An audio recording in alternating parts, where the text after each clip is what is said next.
കാലടി ശ്രീ ശങ്കരാചാര്യ സംസ്കൃത സർവകലാശാല കേന്ദ്രീകരിച്ച് പ്രത്യേകിച്ച്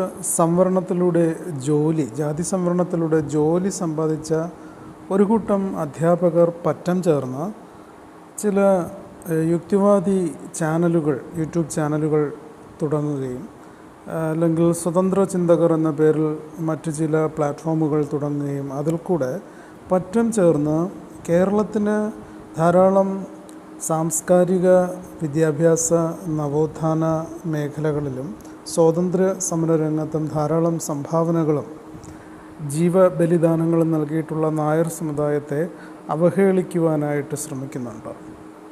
ഈ അധ്യാപകർ മാരകമായ ജാതി സംവരണത്തിലൂടെ ഉദ്യോഗം കൈപ്പറ്റി പൊതുജനം നികുതി അടയ്ക്കുന്ന ആ പണം എടുത്ത് ശമ്പളം കൈപ്പറ്റിയിട്ടാണ് ഇവർ ഇത്തരം ഹീന പ്രവൃത്തികൾ ചെയ്യുന്നത്.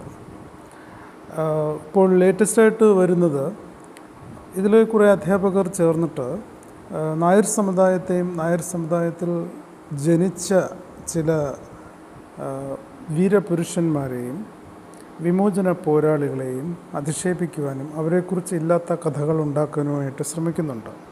അതിൽ പ്രധാനപ്പെട്ട ഒന്നാണ് ഈ ദളവാക്കുളം എന്ന് പറഞ്ഞിട്ടൊരു വ്യാജ കഥ ഇറക്കുന്നത്. അതായത് തിരുവനന്തപുരത്ത് സെക്രട്ടേറിയറ്റിൻ്റെ മുന്നിലുള്ള ശ്രീ വേലുത്തമ്പി ദളവയുടെ പ്രതിമ നീക്കം ചെയ്യണമെന്ന് വരെ അവർ ആവശ്യപ്പെടുന്നുണ്ട്.